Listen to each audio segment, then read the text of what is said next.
afternoon, everyone. We lucked right out. We were over next door visiting Linda Moore's beautiful yard, and we happened to be invited over here to Heather Dirks' gorgeous yard. So she's going to take us around the yard and show us some stuff that she has going on. Yes. Thank you so much for letting us come on such short notice, Heather. My pleasure.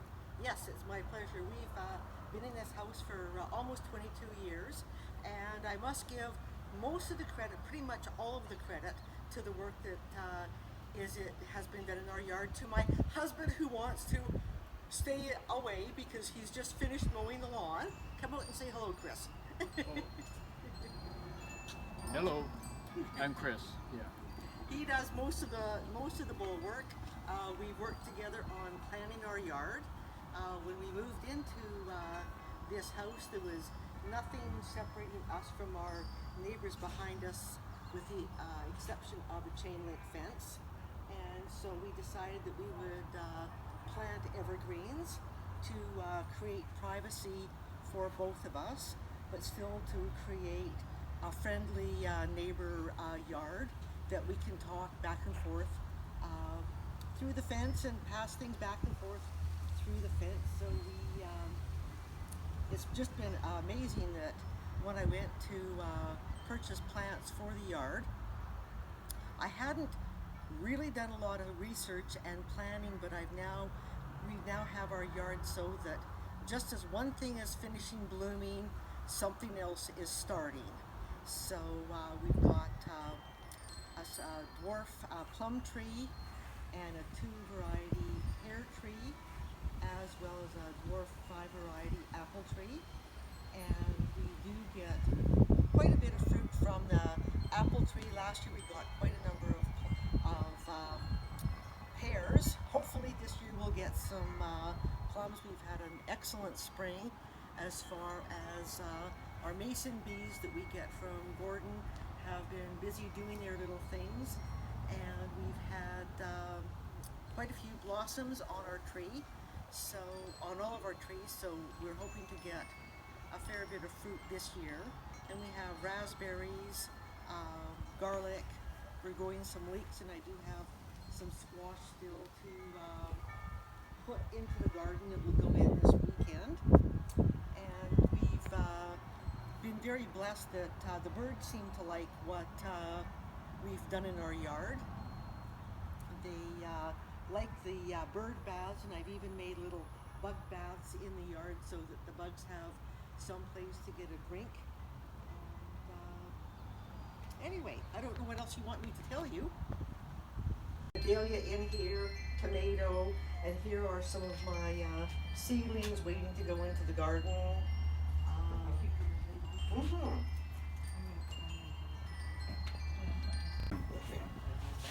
Okay, one of my favorite plants in the garden is this one here. It's a Daphne, and it is something that you can't buy at the nursery.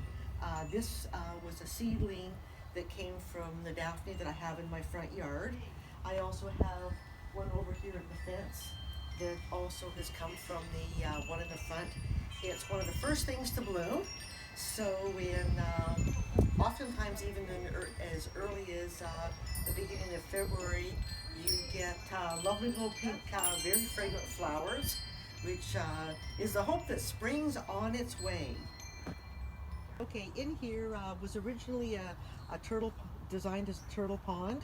Chris dug the hole, and unfortunately the last of our turtles passed away 3 or 4 years ago. So now we have fish in here. We have 3 different kinds of fish: regular goldfish, fantail, and shabunkin fish, which are most of them have a opaque body with different colors showing through.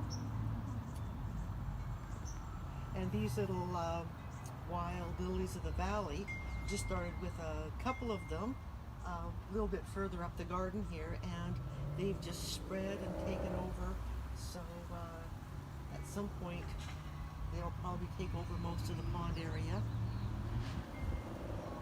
Daphne, and it's beautiful, has pinky purple flowers on it that basically surround the stem, more like a poker style of flower, and they're extremely fragrant.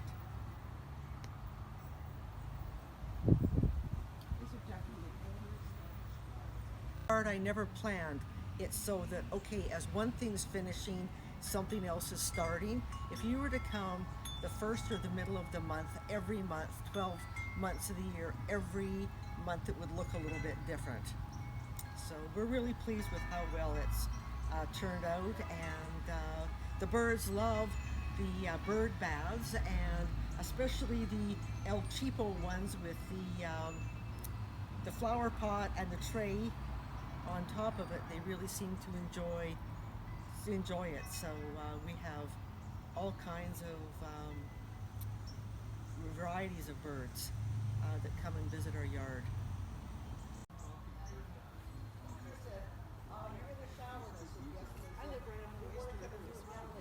Tell them 10 minutes. Yeah.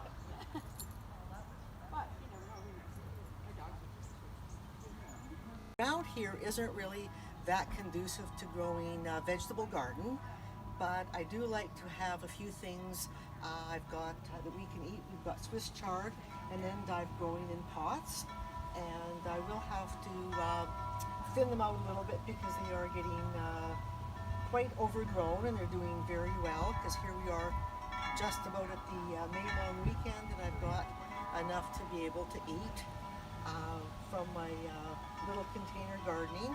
So I really do like doing container gardening because it expands our yard so that we've got place down on the grass that we can be, as well as it has created a nice little atmosphere up on our deck as well. Okay.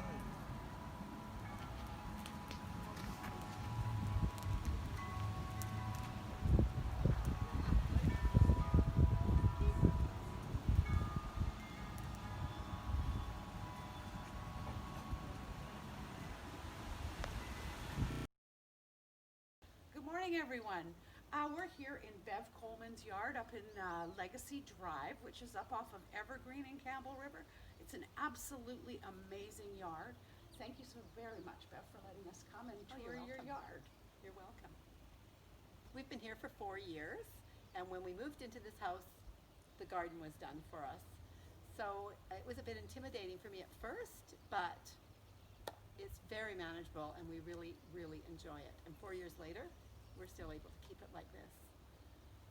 So we've learned lots, and first thing in the spring is a busy time to get things started. And as we are candling all of our pines, we've already done probably thousands of these just so that they stay nicely. Then we've got several pines all throughout, and we've been doing that. And then the next thing will be deadheading the rhodos. I noticed that your soil is really nice and dark and rich. Do you get new soil every spring, Bev? We have, and we just did that last weekend. Do you get sea soil or? It's the Brymic, the 60-40. 60-40. Beautiful. Thank you. Do you want to walk this way with us, Rice?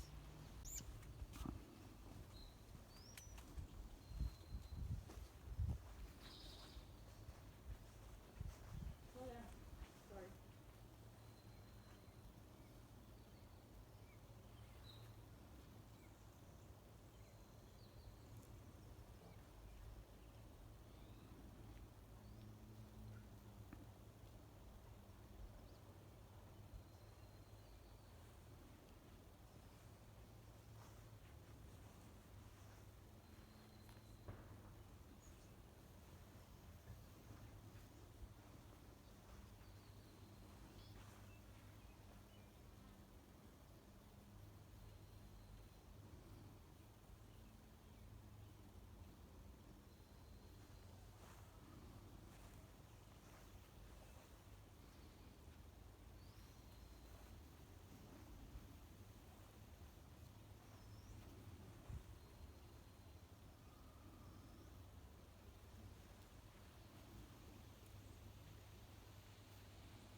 garden is really quite easy to maintain because, again, spring and fall are kind of our busiest times. The spring startup and then fall, cutting things back. And in the winter, if we have a lot of snow, we always take the snow off the shrubs and trees because otherwise the weight will certainly do damage.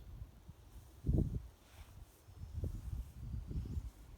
do you have anything in here that's particularly suited for shade or sun, or is it all just kind of an all-weather thing? Yes, and There's most so things are, much and- stuff.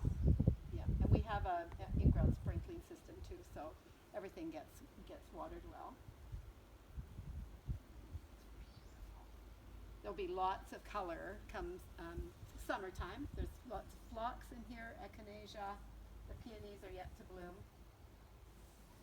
And then the lilies are over here, the lilies and beauty bush. Do you know what this is over here? 'Cause I don't know what that Right is. here, Yeah. spirea. We've got several spireas. Do they flower? No, Okay. Stuff you have there. What is that? that's Bev? echinacea. And does it flower? Yes, those are beautiful purple flowers. Some of them have yellow. And then Russian sage behind it and a butterfly bush on the other side of it yet to come up. There is so much in this yard. It's amazing. And apparently it grows well in drier, shadier spots. And so that's come back again really nicely. The Irish yews, you'll see a number of them there in the front of the house and the back, and we keep them trimmed as well, just to keep them from growing too high. We have lots of birds that come to our garden, lots of birds, and then once the other blooms come out, butterflies and Do you know what this one here is called? yeah, columbine. Yeah, this is a Oh, okay. columbine, comes with beautiful white little flowers. It's gorgeous because I have a couple of them, but I didn't know what it was. They just bloom every year and they're gorgeous. And this is our vegetable garden. We've got chives and parsley and a bit of dill and rosemary. That's all that we have. Oh yeah, it's nice to grow food. It Yeah. is, but Just you know. if you feel like having something like that in the kitchen. Should we go to the front, Royce? Because it's beautiful in the front. Ivy, and when we first moved here and I joined the garden club, it was really looking dead, and so I took a picture of it and I took it and showed it to someone there, and they thought, oh, maybe you should just get rid of it. And then I showed them pictures of the rest of the garden, and then I think they clued in that maybe I didn't know what I was doing.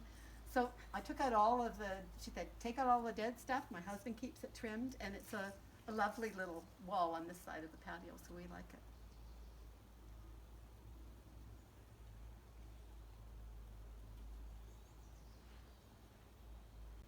So they're, like the branches are all old and brittle and they over, yeah.